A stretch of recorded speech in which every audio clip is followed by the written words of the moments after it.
Dans cette vidéo, nous allons parler des blessures les plus courantes en musculation. Je suis accompagné du doc, le corps médical est là. Voyons ça ensemble tout de suite.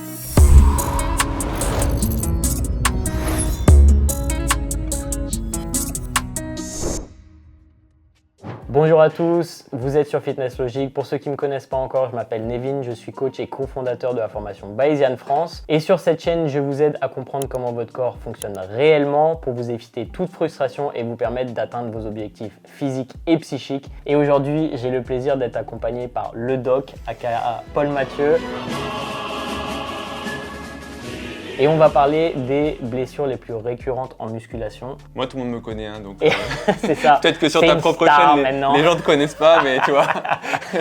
Donc, petite présentation. Ouais, donc moi, c'est Paul Mathieu, je suis connu, entre guillemets, hein, sur les réseaux sociaux, la chaîne du doc sur YouTube, sur Instagram, PM le doc, où j'essaie de traiter l'actualité du fitness sous l'angle un peu plus médical, blessures, réaction au niveau du corps, alimentation, bref, tout là où le côté un peu médical peut apporter une plus-value et essayer d'expliquer certaines choses du fitness. C'est un peu le concept. Merci à Nevin de m'inviter. Avec plaisir. J'avais envie de faire cette vidéo avec le doc parce que je sais que c'est quelqu'un qui a beaucoup travaillé sur l'aspect blessure en musculation. Et comme on en parlait hors de cette vidéo, ce qui limite souvent la progression de beaucoup de pratiquants, malheureusement, c'est les blessures et pas forcément l'envie de s'entraîner plus dur ou de faire plus de compromis sur leur diète, etc.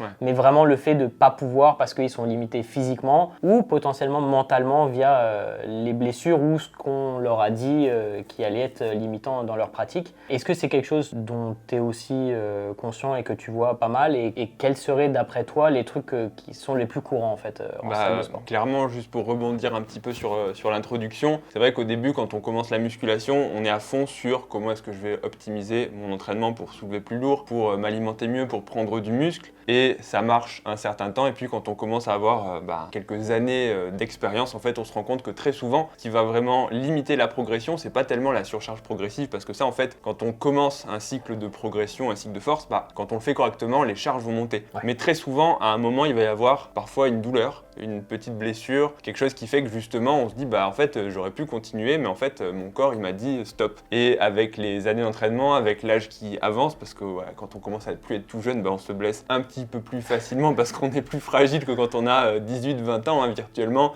On récupère moins bien. On récupère moins bien, clairement, parce que virtuellement un enfant de 12 ans, on va pas dire qu'il peut tout faire, mais il y a une plasticité, il y a justement une fluidité qui fait que même les petites blessures, très rapidement elles vont rentrer dans l'ordre, en tout cas beaucoup plus que quand on commence à vieillir. Donc là je suis désolé, je ruine un peu le mood, mais du coup clairement la prévention des blessures c'est quelque chose d'extrêmement important, parce que même si vous avez un très bon entraînement, un très bon cycle de progression, si vous faites pas attention et que vous bousillez vos tendons, vous bousillez vos articulations, vous faites une blessure nerveuse, un problème au niveau du dos. Et même si vous faites attention à tout, potentiellement dans la carrière de musculation, de bodybuilding, de force, il y a un moment où vous allez arriver où vous allez vous blesser. Le doc s'est déjà blessé, je me suis déjà blessé, ça fait partie du sport en fait, de toute pratique sportive. Aucun sportif ne se blesse pas. Et comme tu l'as dit, du coup, la gestion de la blessure est hyper importante parce que ça permet de trouver des solutions et continuer à progresser. Ouais, clairement, parce qu'il y a aussi le mythe, enfin c'est pas un mythe, mais il y a le mouvement parfait qu'on essaie d'atteindre et on se dit mais si j'ai cette technique parfaite, ce mouvement parfait, en fait je peux pas me blesser. Et en vérité on réduit le risque, mais le risque il est jamais zéro. Absolument. Parce que par définition quand on cherche à progresser, on va essayer de faire un petit peu au-delà de ce que le corps peut faire, puisqu'on essaie de le forcer à s'adapter. À un moment ça peut justement aller un peu au-delà de ce que le corps peut encaisser. Et donc la blessure n'est malheureusement jamais très loin, ça il faut l'accepter. Et donc tout ce qu'on peut faire c'est d'essayer de réduire si elle est trop loin, c'est peut-être que vous vous entraînez pas assez dur. Peut-être, c'est vrai qu'inversement, si vous êtes vraiment jamais blessé, jamais aucune douleur, peut-être dites-vous, en fait je suis peut-être trop loin de l'échec et je suis trop dans la prévention. Donc je vais mettre à l'image les gens qu'il est en train de target dans l'environnement du fit game français. Non, je rigole. Donc on s'était dit qu'on allait faire un petit top 3 des blessures de musculation. Et c'est vrai que c'est tentant de faire du gros truc choc avec top 1. La déchirure, l'arrachement du pec. Top 2, l'arrachement au niveau des deux biceps des tendons. parce que ce sont des blessures qui sont très entre guillemets graphiques en anglais, enfin choquantes. C'est vrai que visuellement c'est des celle qu'on blessures. voit le plus. C'est celle qu'on voit le plus. C'est sûr que tu fais pas un TikTok avec j'ai une petite tendinite au niveau du coude. Parce que la tendinite tu la vois pas, alors que là c'est hyper visuel, t'as un gros hématome, t'entends un bruit, enfin en termes de buzz, en termes de traumatisme, c'est vraiment ce qui est le plus parlant et donc c'est ce qui va être le plus partagé, c'est ce que les gens vont raconter parce qu'ils ont vu un tel, leur cousin de l'ami du champion de la salle de sport qui s'est arraché le pec et donc c'est ça qui va circuler. Mais pourtant, en fait, c'est ce qu'on se disait juste avant, c'est des blessures assez rares en fait parmi toutes les blessures qu'on peut voir. Et très souvent, les blessures qu'on va rencontrer, c'est souvent plus des blessures d'usure pour les gens qui s'entraînent pas comme des bourrins ou qui font pas n'importe quoi. C'est plus des blessures d'usure qui vont, au bout d'un certain temps, si vous faites des choses de façon pas incorrecte, mais en tout cas de façon pas forcément adaptée, pas assez de récupération, qui vont se manifester, qui vont commencer à faire des petites douleurs qui au début vont être pas très importantes. Donc c'est aussi le piège de se dire en fait c'est bon, c'est pas grand chose. Je peux contourner, je peux continuer, et puis de ne pas forcément mettre le doigt dessus. On peut avoir une douleur à l'épaule, on ne sait pas exactement d'où ça vient, on continue son entraînement parce qu'au début on n'est pas gêné en termes de force, la douleur est supportable, et puis ça commence à s'accentuer jusqu'au moment où on se dit en fait je peux plus monter le bras au-dessus de l'épaule, j'ai mal. Il y a deux concepts clés là-dedans, dans ce que tu dis, c'est premièrement comme tu disais, les types de mouvements et la particularité de la musculation, c'est qu'on va répéter ces mouvements tout le temps, à chaque fois qu'on va à la salle. C'est pour ça qu'on retrouve aussi ces types de pathologies potentiellement dans les sports d'endurance où c'est toujours la même chose. Et même dans beaucoup de sports techniques en fait où ils vont répéter le tennisman qui va... Exactement. Et après il y a aussi la charge totale de travail par rapport à la capacité de récupération.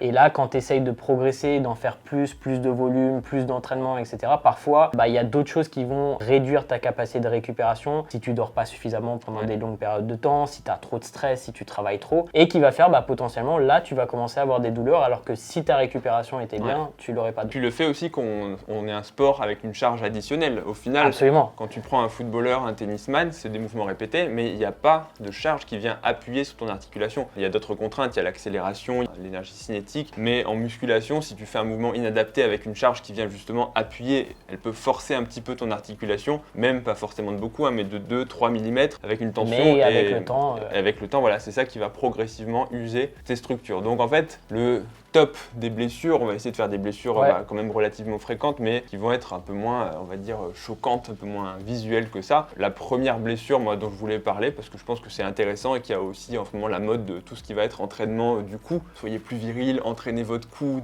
un gros coup de mal alpha. Donc faut que je m'entraîne le cou. On partagera la vidéo à Nassim qui a dit spécifiquement « Je ne veux pas entraîner mon cou ». Je crois que c'est ce qu'il a dit. Ah ouais? Nassim, je crois qu'il a dit ça. Il a dit parce que les gens ont dit « Ouais, mais Nassim, il a pas de cou ». Mais en fait, Nassim m'a dit moi je veux pas entraîner mon cou parce qu'il dit je trouve pas ça esthétique et à mon sens il a tout à fait raison pour des raisons non pas esthétiques mais pour des raisons justement on va dire blessures mécaniques etc. Première blessure ce sera la névralgie cervico-brachiale. La névralgie cervico-brachiale en fait c'est une atteinte de ce qu'on appelle les racines nerveuses, alors sans rentrer dans un cours d'anatomie, en gros ça va être une irritation, une petite compression au niveau des nerfs qui partent du cou et qui vont aller au niveau du bras. Donc c'est comme son nom l'indique, cervico parce que ça part au niveau cervical et brachial parce que ce sont en gros tous les nerfs qui vont aller jusqu'au niveau du bras. Dès que vous commencez à appuyer sur les racines, c'est le même principe que la hernie discale qui va appuyer sur les racines pour le coup lombaire et qui va donner la sciatique, la cruralgie, donc les décharges électriques au niveau de la jambe, de la fesse. Là ce sera au niveau du bras avec l'association variable de petits déficits sensitifs au niveau de certains territoires, soit des paresthésies, donc des fourmillements, la sensation d'avoir un petit peu cet engourdissement, soit parfois au stade le plus avancé des déficits moteurs. C'est des douleurs de... Ouais, des décharges électriques. C'est des paresthésies, donc des douleurs qui sont plus ou moins invalidantes. Ces névralgies cervico-brachiales, en gros, il y a deux causes en musculation, c'est la hernie cervicale, comme au niveau lombaire. C'est quand même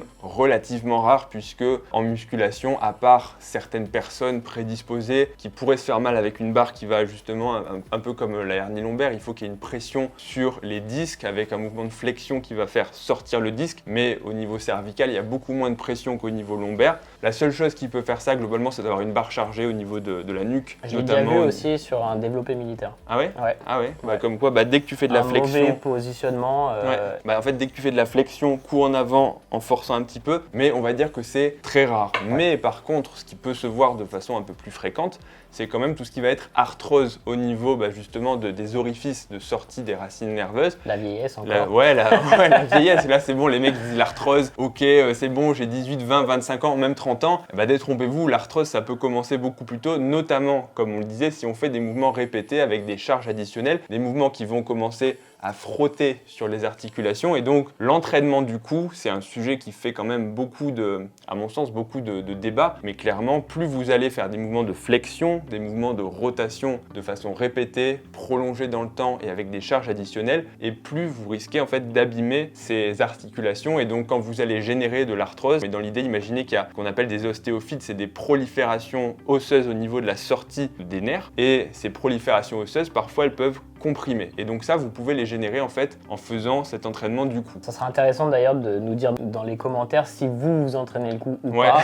et si oui, pourquoi, et sinon Et sinon, pourquoi. pourquoi? Et d'ailleurs, je suis nul, mais n'oubliez pas de vous abonner à la chaîne, de liker la vidéo et de retrouver aussi la base. le doc dans les... Mais pour le coup, Les descriptions. sans jeu de mots, pour le coup, pour le coup. c'est vrai qu'on voit beaucoup de vidéos qui marchent très bien sur le muscle le plus esthétique, entraînez-vous le cou, faites-vous un gros cou, parce que c'est vrai que avoir un gros cou, c'est quand même, c'est vraiment un muscle qui est C'est masculin. souvent ce qui différencie, tu sais, quand t'es habillé, un mec qui paraît musclé et quelqu'un d'autre qui paraît pas musclé. C'est ce qu'on voit en fait, avant-bras, cou, en Ouais. vérité, mollet. Quand on est en short, c'est vraiment ce qu'on voit de façon le plus visible. Et en général, comme la plupart des gens en musculation n'entraînent pas le cou, c'est plutôt les sportifs de force, les rugbyman, les gens qui vont muscler le cou de façon fonctionnelle, qui vont avoir un gros cou.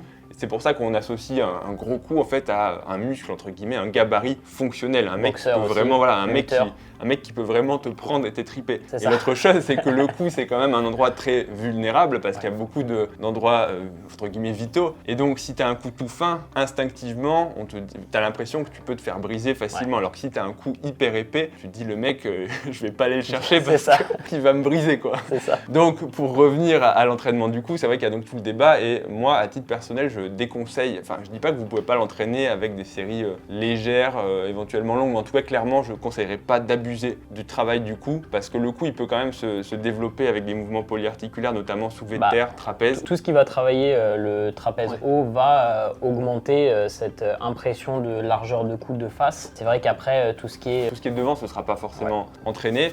Ça veut pas dire que vous pouvez pas le travailler, mais je chargerai pas comme des bœufs avec des ceintures, des trucs, faire le pont de façon répétée. On voit ça l'entraînement pour les combattants, ils vont faire le pont sur la tête et frotter tout simplement parce que beaucoup ont des problèmes. Oui, c'est ça. C'est qu'au début, ça marche, ça hypertrophie et toutes les vidéos que vous voyez, oui, ça va vous faire un gros coup. Mais le souci, c'est que de façon prématurée et précoce, ça peut vous développer de l'arthrose. Là encore, je dis ça peut parce qu'il y a des gens qui vont passer au travers des gouttes. Mais si vous faites partie des 15, la 10, technique d'entraînement aussi, le volume total, la récupération, tout ça, et tout le contexte. Donc, première blessure, moi, je pense que c'est une blessure qui peut être évitée. Autre chose, parce qu'il y a aussi des gens qui disent oui, mais l'entraînement du cou, quand tu es un boxeur, un rugbyman, c'est important. Et ou je pense que. F1. Ouais, non, mais voilà. Il n'y a pas beaucoup de pilotes F1, je pense, dans nos viewers, mais on ne sait jamais. Si on a un, dites-le.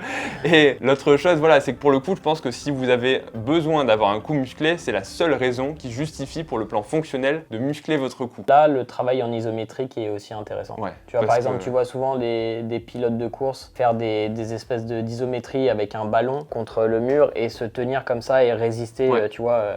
Oui, parce que l'antiflexion. En fait, t'as pas besoin forcément de beaucoup d'hypertrophie, c'est aussi de la résistance à l'excentrique. Et je pense que aussi il y a quelque chose dont t'as pas parlé, c'est le fait qu'il y a beaucoup de muscles au niveau cervical qui sont comme la plupart des muscles du rachis, qui sont pas avec un système nerveux de contraction directe en fait. Tu sais, par exemple, si je te dis, est-ce que tu peux me contracter tes érecteurs spinaux ou le multifidus, tu vas me dire j'y arrive pas. Et c'est pour ça que c'est souvent des muscles qu'il faut travailler en antiflexion, transverse, en anti-rotation, plutôt qu'en dynamique en fait, d'une certaine manière. Effectivement, c'est intéressant. Vous pouvez travailler de toute façon pas forcément en hypertrophiant de façon vraiment excentrique, concentrique classique. Donc voilà, c'est que si vous avez un intérêt fonctionnel, parce que c'est sûr que le rugbyman ou le boxeur qui a pas de muscle du tout, pour le coup, il peut se faire blesser, il peut se faire défoncer. Et certes, il aura peut-être pas d'arthrose, mais si au premier punch, il finit avec l'hématome, le KO et puis la torsion, il va mourir mourir probablement beaucoup plus jeune Surtout si l'arbitre de l'arrête son pas tout de arthrose. suite. Voilà. Là, c'est la seule raison, je pense, c'est le bénéfice-risque de l'entraînement du cou. Si tu as un intérêt d'avoir un cou musclé et protecteur, clairement, entraîne-le. Si par contre, c'est juste pour le plan esthétique, tu peux l'entraîner, mais j'abuserai clairement pas de l'entraînement, pas chaque semaine et pas avec des charges de gros bois. Vous pouvez vraiment vous blesser. Deuxième blessure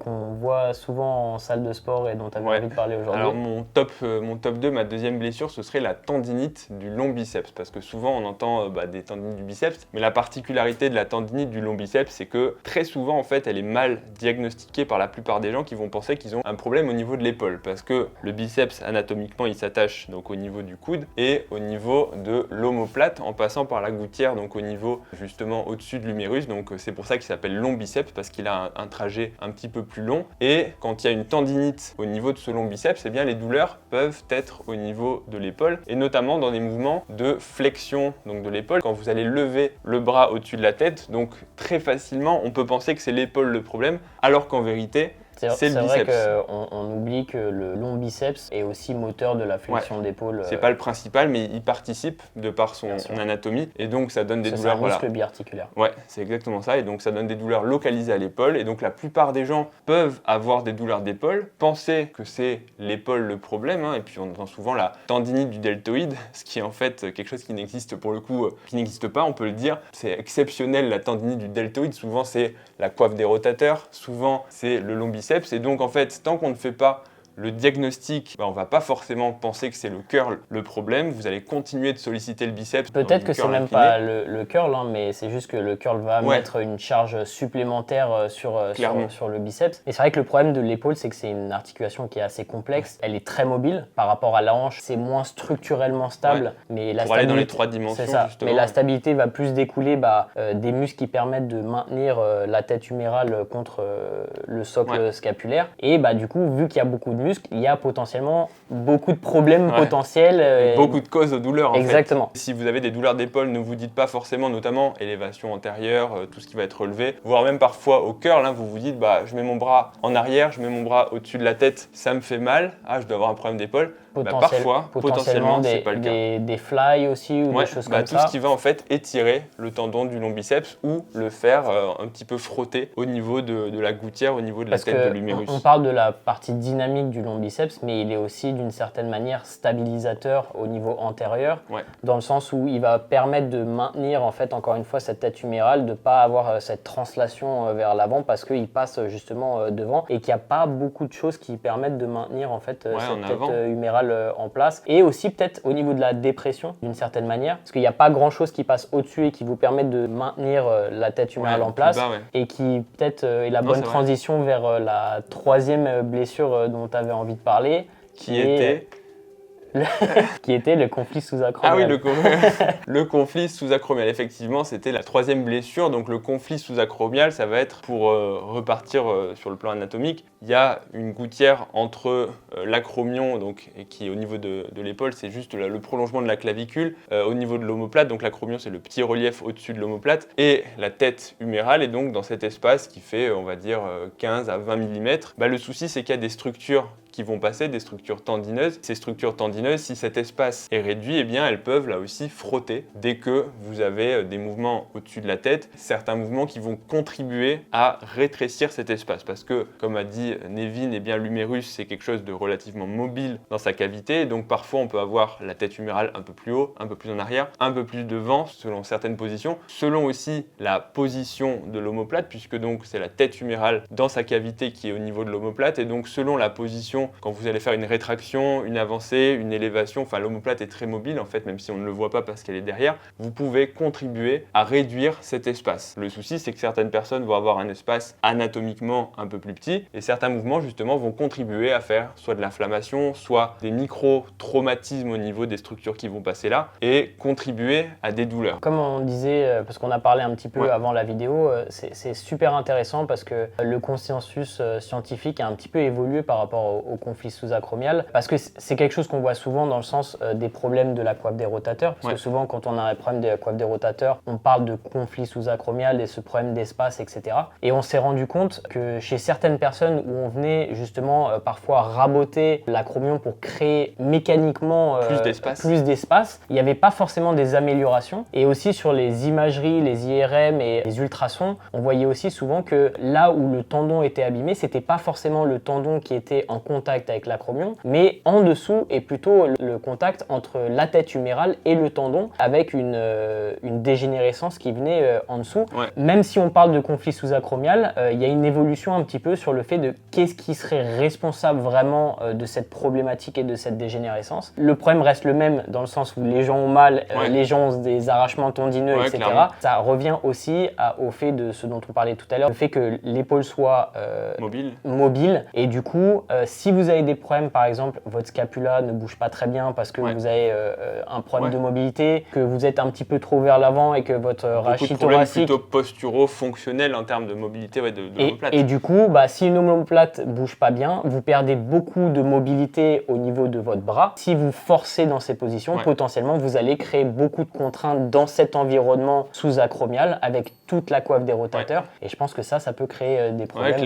qu'on pourrait définir comme sous-acromial. Oui, parce qu'en fait, l'espace sous-acromial, c'est un espace, et ce qui est un conflit sous-acromial, c'est relativement clair dans le concept. C'est juste en termes de symptômes et en termes de retentissement sur les structures, parce qu'il y a donc plusieurs structures anatomiques qui passent là, et donc ça peut donner de l'inflammation au niveau du tendon supraépineux, ça peut donner de la bursite sous-acromiale, ça peut donner des calcifications, en gros des problèmes tendineux sur les muscles de la coiffe, par justement à la fois, pas l'insertion directement, mais par la modification, on va dire, des contraintes et de la biomécanique. En termes de douleur, ça donne des douleurs typiquement quand on va passer le bras au-dessus de la tête. Il faut y penser parce que donc juste pour revenir sur le plan initial, tout ce conflit sous-acromial, même s'il est en train d'être remis en question sur la corrélation entre les images, l'espace sous-acromial à proprement parler et la réalité des symptômes ressentis, c'est quand même quelque chose qu'il faut être conscient. Et qui est assez commun finalement, que ça soit chez les pratiquants de musculation, parce que ça découle de mouvements répétitifs potentiellement pas idéaux. Tout ce qui est au-dessus de la tête, par exemple, dès que ça va être du développé militaire devant, mais surtout derrière, parce que quand vous mettez le bras en rotation externe et que vous poussez, en fait, la position de vos omoplates et le fait d'avoir le bras justement en rotation va réduire cet espace anatomiquement, et donc quand vous allez pousser avec cet espace réduit... c'est une position qui est très instable en plus, donc c'est tout ce qui contribue, Et donc justement les tendons sont plus sollicités, et donc dès que vous poussez, dès que vous faites un tirage, une poussée avec cet espace réduit, vous pouvez frotter. Et l'autre chose, pour finir sur le plan anatomique, c'est que quand vous commencez à avoir un peu d'inflammation sur un des tendons, vous allez modifier instinctivement votre biomécanique, ça va se retransmettre sur d'autres tendons, parce qu'en fait c'est une articulation très complexe où tous les tendons sont interconnectés. C'est un peu comme si tu as mal à un orteil, tu vas plus marcher sur cet orteil, donc tu vas décaler un petit peu ton appui sur le sol. Donc tu vas avoir un peu mal ensuite à la cheville, et puis ensuite ta cheville tu vas décaler, tu vas avoir mal au genou. Donc il y a des fois beaucoup de choses qui vont découler compensatoires et découler de la blessure initiale sans forcément y être directement lié. Et donc on comprend vite que l'épaule, c'est pour ça que parfois on a une petite, même quelque chose de minime qui va ensuite retentir sur le reste, et à la fin vous vous retrouvez avec une épaule qui est complètement non fonctionnelle. Et pour ceux qui s'entraînent, vous savez qu'avoir une épaule douloureuse c'est très compliqué parce que ça va vous impacter sur absolument tout, même les jambes. Si tu veux faire des fentes ou des choses comme ça et que tu as mal à l'épaule, ça peut être vraiment donc compliqué. C'est vrai que l'épaule, pour revenir sur la corrélation, effectivement, il y a des gens qui ont un conflit sous-acromial radiologique. On visualise que l'espace est réduit, qu'il peut y avoir une inflammation, et pourtant ils n'ont aucune douleur. Et le parallèle, il est très bon avec les hernies discales au niveau lombaire. Si tu fais une imagerie, tu te rends compte que beaucoup de gens ont une hernie, asymptomatique. Et donc la corrélation entre ce que tu vois et la réalité des symptômes, elle est très difficile à mettre en place. Et que si tu as mal au dos et qu'on te découvre une hernie, en fait, c'est même pas forcément la hernie qui est le problème, parce qu'en fait, si tu fais une imagerie chez beaucoup de monde asymptomatique, tu auras une hernie. Et donc le mec qui a une hernie et qui un jour se réveille, il a mal au dos alors qu'en fait il a juste un lumbago classique, il va dire ah mais c'est la hernie, alors qu'en fait non, c'est un lumbago et c'est un problème musculaire. C'est ce dont on parlait avant, c'est qu'il y a vraiment pour la douleur une dynamique bio-psychosociale en fait. Il ne faut pas forcément associer douleur et dégénération des tissus. Vous pouvez très bien avoir une dégénérescence des tissus, comme tu l'as dit, asymptomatique. Et de la même manière, vous pouvez très bien avoir une douleur qui n'est pas liée à une dégénérescence des tissus et qui sera peut-être psychologique. On peut parler de la douleur des membres fantômes, par exemple. Des gens qui perdent un bras ou une jambe pendant la guerre et qui ont encore mal au bras alors que le bras n'est plus là. Ça vous montre bien que la douleur est une science inexacte actuellement et qui est absolument incroyable. Après, c'est vrai que quand on commence à avoir mal à l'épaule, finalement, des fois, ça découle quand même indirectement de ce conflit parce que, comme on a dit, tu vas modifier tes postures et peut-être qu'en fait, ça va partir de ce conflit, mais tu vas adapter un peu ta position, tes tendons, les muscles de la coiffe des rotateurs, ils vont plus travailler, donc en fait, tu vas commencer à compenser en termes de position. Le meilleur conseil, c'est quand même, malgré tout, je pense, d'essayer de prévenir au maximum parce qu'il y a quand même des gens chez qui ce conflit sous-acromial va faire mal, donc c'est vrai qu'à titre perso, tout ce qui va être développé nuque, tirage nuque, quand tu sais qu'il y a des alternatives, c'est pas forcément les exercices que je privilégierais, même si on sait qu'il y a des bodybuilders qui ont fait toute leur carrière avec ces exos. Sans problème, ouais, bien sûr. Voilà, maintenant, tu sais aussi qu'il y en a plein qui ont fait ça et qui en fait un jour n'ont plus pu le faire. Comment savoir à l'avance? C'est sûr que c'est facile de voir celui qui a réussi et de se dire ouais, il l'a fait donc je peux le faire aussi. Ouais, c'est comme si tu regardes ceux qui sont en haut de l'Everest, combien il y en a qui sont sur les côtés congelés. C'est le pic de la parabole en fait. Ouais, c'est exactement ça, le biais du survivant. Donc il faut pas forcément penser que vous allez être un survivant et donc je pense que la prévention et la prudence est quand même intéressante. L'autre chose, c'est que si vous commencez à avoir des douleurs au niveau de l'épaule, je peux que vous conseiller, pas forcément de faire une imagerie au début, mais je pense qu'il y a des kinés qui peuvent faire un bilan, on va dire, dynamique au niveau de l'épaule, des ostéos, même votre coach, si il est formé, on va dire, un peu plus que le STAPS basique, à comment fonctionne l'épaule pour essayer d'adapter vos entraînements, mais une fois que vous avez vraiment un diagnostic fonctionnel, parce que parfois il suffit de pas grand chose, il suffit de remuscler un peu la coiffe, il suffit d'adapter un peu sa position et en fait on se rend compte que programmation d'entraînement, faire un pas en arrière en termes de le volume total d'entraînement. Et des fois de la rééducation bien sûr, si on s'est trop entraîné avec justement des compensations, faire un pas en arrière, retravailler sur sa mobilité, sa stabilité. J'avais fait une vidéo avec un kiné, aime ton kiné sur ma chaîne, donc vous pourrez aller la voir, mais on parle justement de tout ce qui va être réadaptation au niveau de l'épaule et ça va compléter un peu ce qu'on dit dans cette vidéo. Mais du coup, voilà, moi ce serait vraiment mon conseil, c'est ne restez pas avec des douleurs d'épaule, consultez, ne vous faites pas forcément opérer, même si dans certains cas ça peut aider. Commencez déjà par de la rééducation, mettez votre ego de placard et acceptez de supprimer certains exos au moins au début. La musculation, c'est un marathon, donc ego de côté, faites les choses et vous ne le regretterez pas sur le long terme. Et puis parfois vous vous rendrez compte qu'avec simplement des petites adaptations et puis du renforcement, après vous aurez plus de douleur et vous allez finalement reculer pour beaucoup mieux sauter et surtout sauter dans des conditions agréables parce que s'entraîner sans douleur c'est quand même un gros luxe. Et tu t'en rends compte quand tu as des douleurs. Exactement. Que en fait tu dis putain la semaine dernière je marchais, j'étais tranquille, en fait je réalisais pas la chance que j'avais. Je pense que ça va conclure nos top 3 blessures. J'espère que ça vous a permis d'y voir un peu plus clair sur potentiellement des blessures et d'avoir fait un petit peu de prévention sur les choses que le doc vous recommande ou pas. Pour retrouver le doc, évidemment, vous avez tous les liens en description. J'espère que cette vidéo vous a plu. Si c'est le cas, évidemment, abonnez-vous, appuyez sur la cloche des notifications. Le pouce bleu. Laissez un pouce bleu. Dites-nous en commentaire quelles ont été les blessures que vous avez eues ou pas de blessures. Superman quoi, moi, 15 ans de musculation, jamais aucune blessure, jamais aucune douleur. 8% de masse grasse, les gars, 200 kg soulevé de terre et les gars, c'est juste que vous savez pas vous entraîner. Exactement. Ok, dites-nous-le. Merci à tous. Salut à tous. On se retrouve bientôt.